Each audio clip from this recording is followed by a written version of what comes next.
राधे राधे दोस्तों, जय श्री कृष्णा। कान्हा जी की कृपा हम सब पर बनी रहे, इन्हीं शुभकामनाओं के साथ आज की वीडियो को शुरू करते हैं। दोस्तों, आप सबका हमारे YouTube चैनल भक्ति में आस्था पर हार्दिक स्वागत है। आज की इस वीडियो में हम आपको माघ मास महात्म्य का 7वां अध्याय पढ़कर सुनाएंगे। आप सबसे रिक्वेस्ट है कि वीडियो को पूरा और ध्यान से सुनिएगा। चलिए शुरू करते हैं। चित्रगुप्त ने उन दोनों के कर्मों की आलोचना करके दूतों से कहा कि बड़े भाई कुंडल को घोर नरक में डाल दो और दूसरे छोटे भाई विकुंडल को स्वर्ग ले जाओ, जहां उत्तम भोग हैं।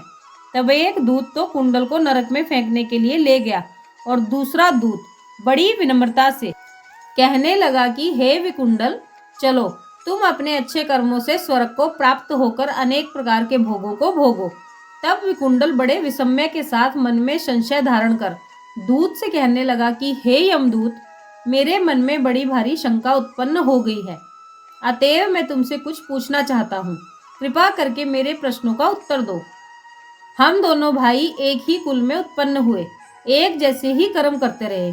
दोनों भाइयों ने कभी कोई शुभ कार्य नहीं किया, फिर एक को नरक क्यों और दूसरे को स्वर्ग किस कारण प्राप्त हुआ? मैं अपने स्वर्ग में आने का कोई कारण नहीं देखता। तब यमदूत कहने लगा कि हे विकुंडल, माता पिता, पुत्र, पत्नी, भाई, बहन से सब संबंध जन्म के कारण होते हैं और जन्म कर्म के भोगने के लिए ही प्राप्त होता है। जिस प्रकार एक वृक्ष पर अनेक पक्षियों का आगमन होता है, उसी तरह इस संसार में पुत्र, भाई, माता, पिता, इन सब का भी संगम होता है। इनमें से जो जैसे जैसे कर्म करता है वैसे ही फल भोगता चला जाता है। तुम्हारा भाई अपने पाप कर्मों से नरक में गया, तुम अपने पुण्य कर्म के कारण स्वर्ग में जा रहे हो। तब विकुंडल ने आश्चर्य से पूछा कि मैंने तो आजन्म कोई धर्म का कार्य किया ही नहीं, सदैव पापों में ही लगा रहा। मैं अपने पुण्य के कर्म को नहीं जानता। यदि तुम मेरे पुण्य के कर्म को जानते हो तो कृपा करके मुझे बतलाओ। तब देवदूत कहने लगा कि मैं सब प्राणियों को भली भांति जानता हूँ, तुम नहीं जानते। तुम ध्यान पूर्वक सुनो। हरि मित्र का पुत्र सुमित्र नाम का ब्राह्मण था, जिसका आश्रम यमुना नदी के दक्षिणोत्तर दिशा में था। उसके साथ जंगल में ही तुम्हारी मित्रता हो गई और उसके साथ तुमने 2 बार माघ मास में श्री यमुना जी में स्नान किया था। पहली बार स्नान करने से तुम्हारे सब पाप नाश हो गए और दूसरी बार स्नान करने से तुमको स्वर्ग प्राप्त हुआ। सो हे वैश्यवर, तुमने 2 बार माघ मास में स्नान किया, इसी के पुण्य के फल से तुमको स्वर्ग प्राप्त हुआ और तुम्हारा भाई नरक को प्राप्त हुआ।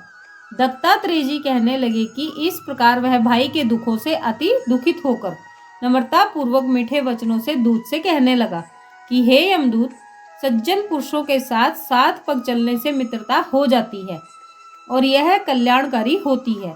मित्र प्रेम की चिंता न करते हुए तुम मुझको इतना बताने की कृपा करो कि कौन से कर्म से मनुष्य यमलोक को प्राप्त नहीं होता, क्योंकि तुम सर्वज्ञ हो। बोलिए श्री हरि भगवान की जय।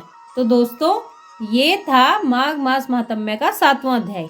आप सबने वीडियो को ध्यान से सुना, इसके लिए आपका धन्यवाद।